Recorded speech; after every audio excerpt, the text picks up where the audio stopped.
more than you'll ever know. People always wanted to paint us as enemies when we were. At 76, Ric Flair breaks his silence about Hulk Hogan's death, and what he says has left fans stunned. This isn't the farewell anyone expected. No soft tribute, no carefully crafted nostalgia. Instead, Flair delivers a raw and deeply personal truth that's dividing the wrestling world. But it's what he allegedly said in private that really set things off. Fans are furious, insiders are whispering, and the legacy of one of wrestling's biggest icons suddenly feels more complicated than ever. Why now? And why this message? You're about to hear the version of the story no one else is willing to tell. The weight Hogan carried.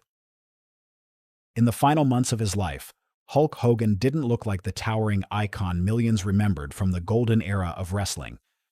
He wasn't posing in the ring or hyping up crowds anymore. Behind closed doors, the man once hailed as the strongest in the business was quietly falling apart. Physically, emotionally, spiritually, it was all catching up to him. At 71, Hogan had endured more surgeries than some hospitals see in a week. His back had been opened up 11 times, both hips replaced, knees battered, shoulders reconstructed, and just months before his death, he underwent a delicate neck procedure that left him with limited mobility. Painkillers, therapy, discomfort, those weren't occasional hurdles. They were his daily routine.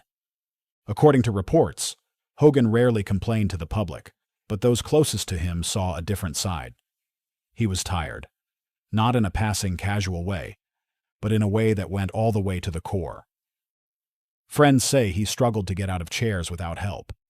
He stopped attending many wrestling events, not because he didn't want to, but because walking across a room had become a chore.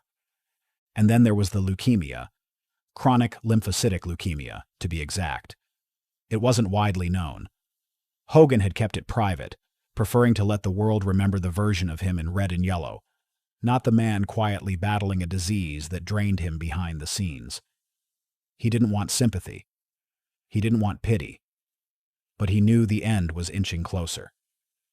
His final days were spent mostly at home in Clearwater, Florida.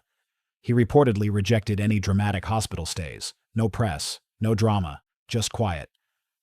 That silence, though, didn't mean peace. It meant isolation.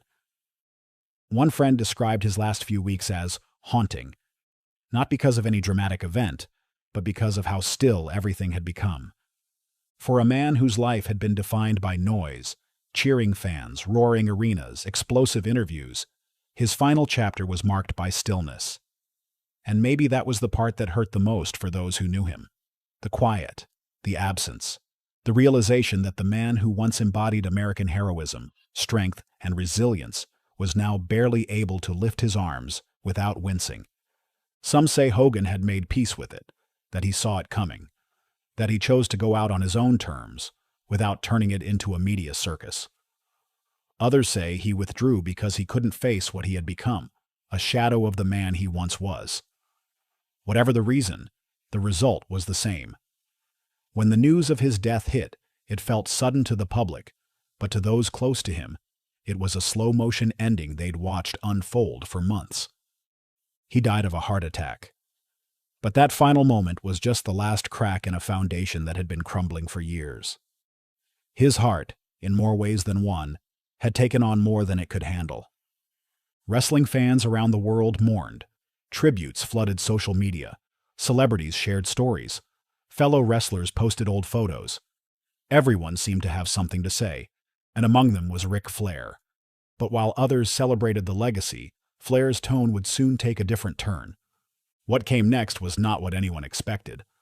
A history written in sweat and betrayals. Long before tributes and headlines, Ric Flair and Hulk Hogan shared a bond forged in the chaos of wrestling's most ruthless era. Their names were never far apart. Wherever Hogan went, Flair wasn't far behind, or ahead. They weren't just icons. They were rivals, allies, competitors, and occasionally enemies. And yet, through it all, they understood each other in a way no one else could. Their rivalry began long before the lights of WrestleMania or the drama of WCW's Monday Nitro. In the 1980s, Hogan was the face of WWF, bringing professional wrestling into mainstream pop culture. Flair, meanwhile, was dominating the NWA as the flamboyant technical genius, the guy who didn't need bright colors or finger-pointing to steal the spotlight. Hogan was a superhero. Flair was the villain. And the fans couldn't get enough of either of them. It wasn't until the 1990s under WCW that the two finally collided full-time. Their matches were explosive, but the real drama unfolded backstage. According to insiders, Hogan's creative control clauses and political maneuvering clashed hard with Flair's traditionalist mindset. They both wanted the spotlight, and there were times it nearly tore the locker room apart. But that tension, that friction, is exactly what made their rivalry iconic. Neither man would ever admit it outright back then. But they pushed each other, elevated each other. And even when one walked out of the arena furious, he walked out better than he was before. But it wasn't all business. Behind the scenes, a deeper relationship was forming. Flair and Hogan would eventually find common ground, not in their personas, but in their struggles. Both faced financial troubles at different points. Both dealt with broken families, public scrutiny, health issues. And both had to face the painful reality of their bodies breaking down after decades of punishment. There's something oddly bonding about mutual wear and tear. Flair would later admit that Hogan had helped him more than most people knew. There were times when Hogan gave him money, checked in when others didn't, and defended him when the media turned its back. Even when they weren't speaking regularly, there was still a thread that connected them. And that thread never really snapped. Still, theirs wasn't the story of two best friends sharing retirement cruises. Their relationship remained unpredictable. In 1999, Flair and Hogan had a real-life altercation after a WCW event that nearly ended everything. Flair felt disrespected by how the match played out. Hogan reportedly didn't see the issue. Voices were raised, tempers flared. But as always, time smoothed the edges. In recent years, the tone shifted. They were both older, both worn down, and both carrying visible and invisible scars. Hogan had largely stepped away from the public eye.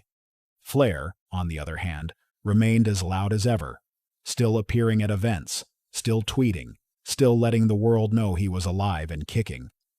Yet even Flair had started to slow down, and when news broke of Hogan's death, that familiar fire seemed to dim, if only for a moment. Because this loss wasn't just about a colleague or a fellow wrestler. It was about history. Flair didn't lose a friend. He lost a mirror. Someone who reflected both the best and worst of a life lived under the spotlight.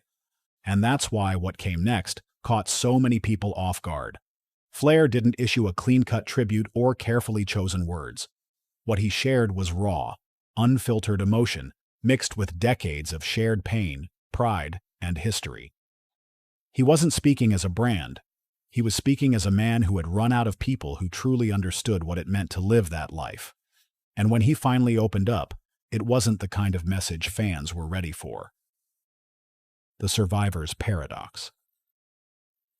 In the days that followed Hulk Hogan's passing, Ric Flair didn't retreat into silence. He didn't vanish from public view. But something about him had changed. His usual bravado, the woo energy that fans had come to expect, was subdued. The sparkle in his eye wasn't quite gone, but it was dimmed. And those who know him best say that behind the public appearances and offhand remarks was a man battling something much deeper: survivor's guilt. Flair has always been a man of extremes. Extreme confidence, extreme charisma, extreme resilience. But also, extreme vulnerability.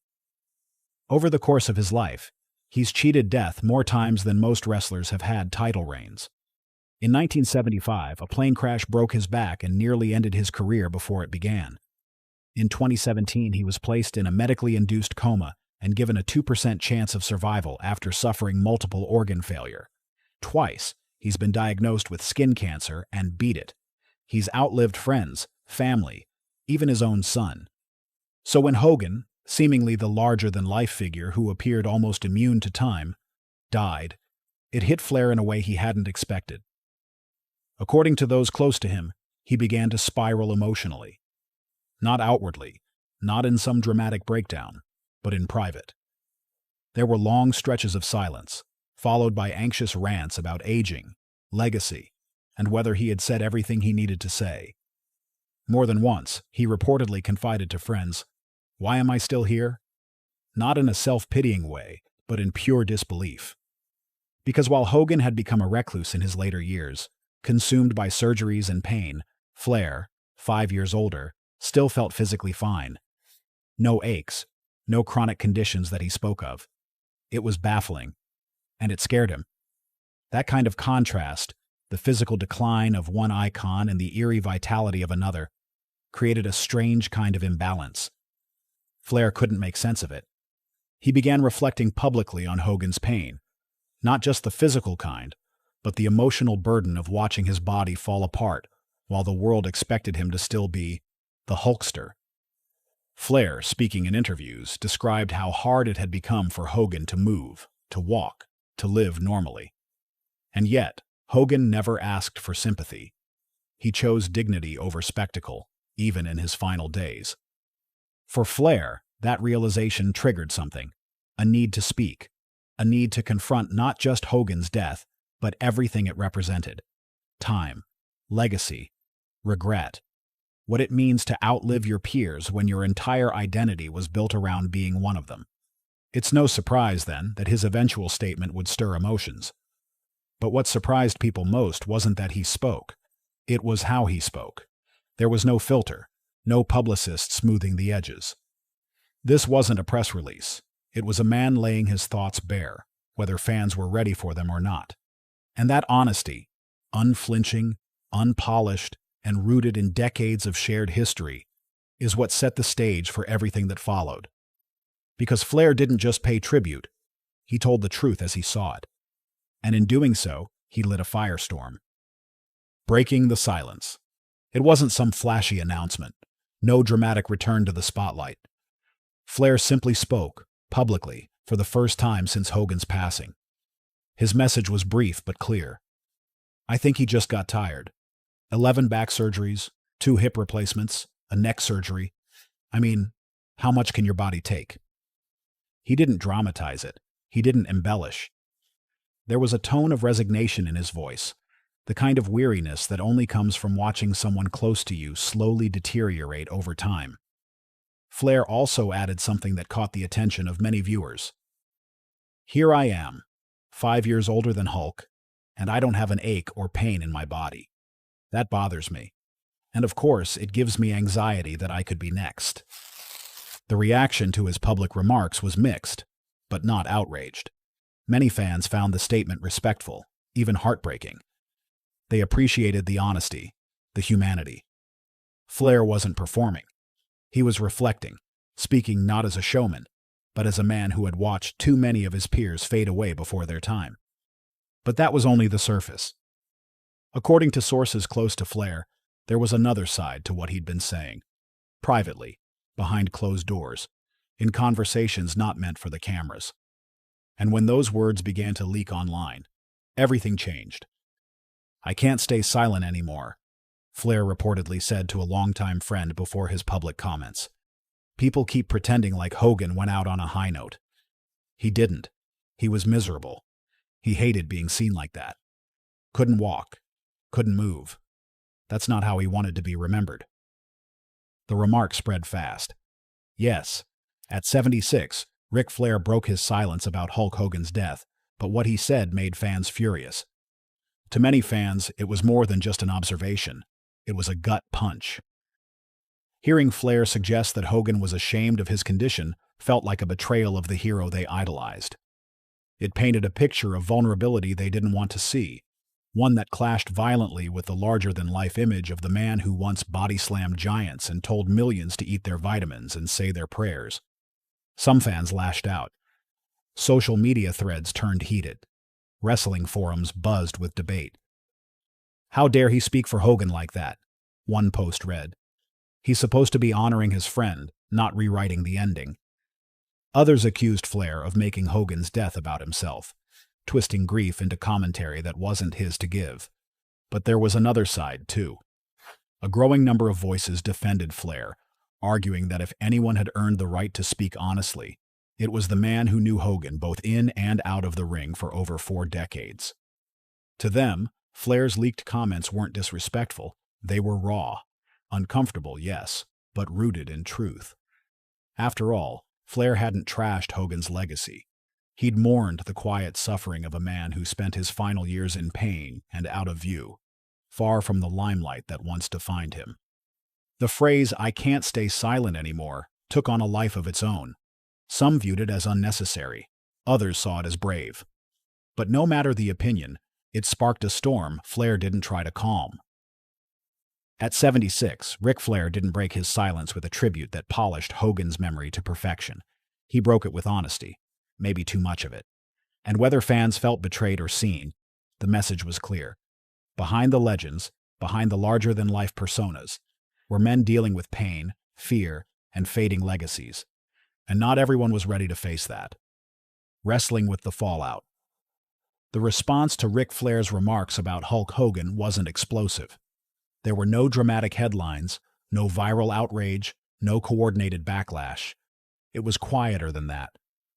But in the wrestling community, the circles that really followed these men, that understood their histories, it stirred a deep discomfort. Not because of what Flair said publicly, but because of what had been whispered afterward. Flair's official statement had been measured, respectful even. He spoke about Hogan's pain, his surgeries, his resilience. He reflected on how strange it felt to be 5 years older and still physically strong while his longtime friend had spent his final years in pain. It felt honest, vulnerable. Most fans appreciated that.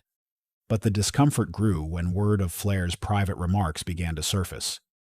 He had reportedly told a friend, "I can't stay silent anymore," followed by something more blunt. People keep pretending Hogan went out on top. He didn't. He hated being seen like that.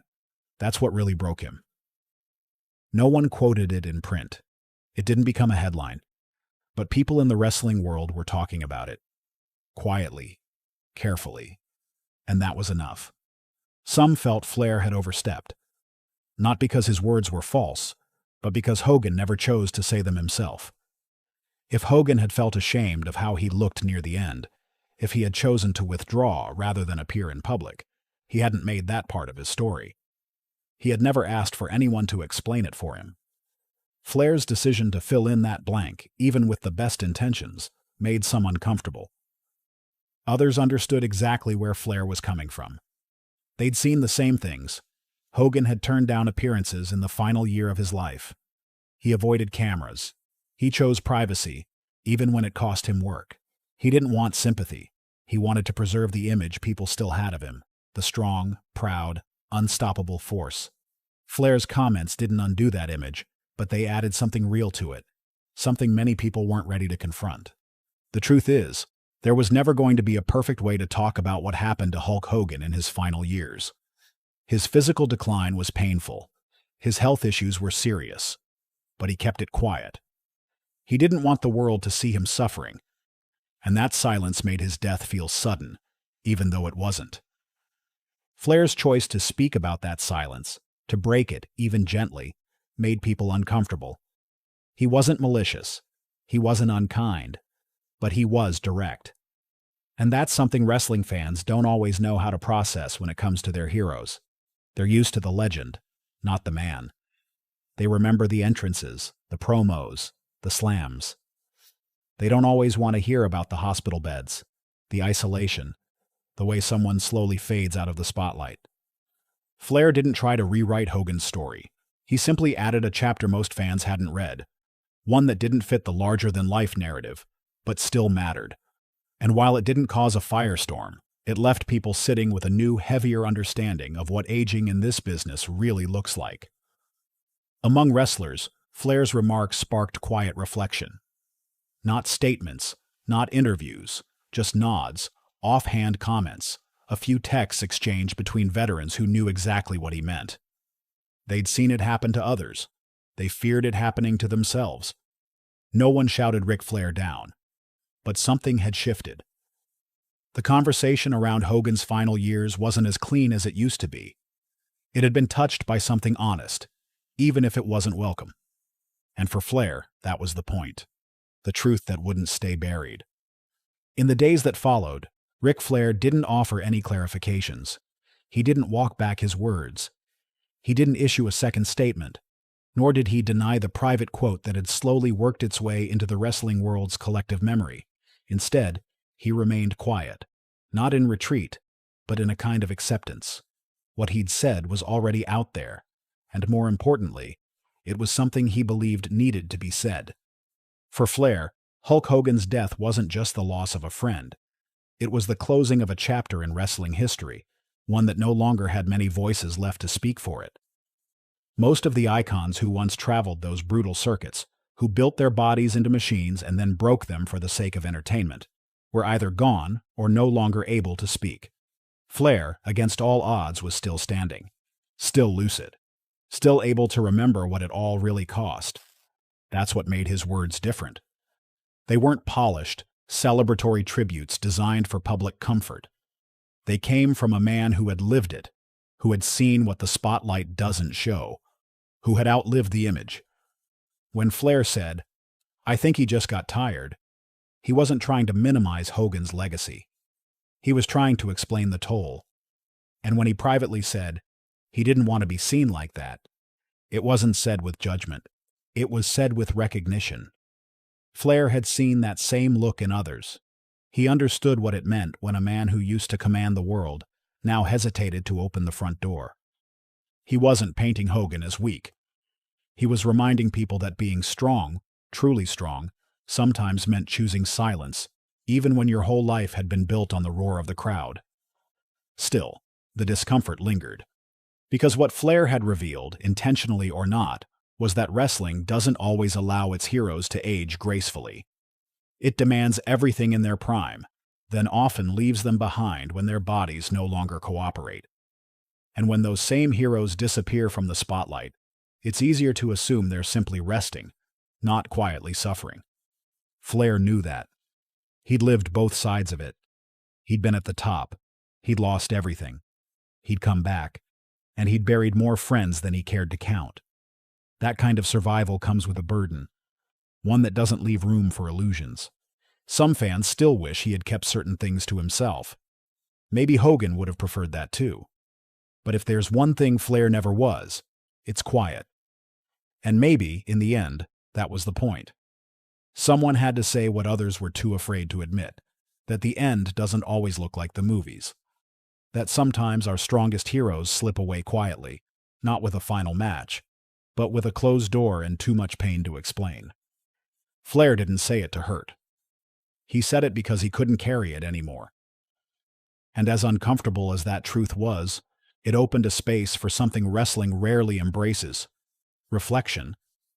Not the kind built around highlights or title belts, but the kind that asks what we owe the people who gave us their bodies, their health, and eventually, their peace. The red and yellow will always shine in memory, but so will the reality that even legends grow tired, and maybe that too deserves to be remembered. What do you think about Ric Flair's confession? Let us know in the comments.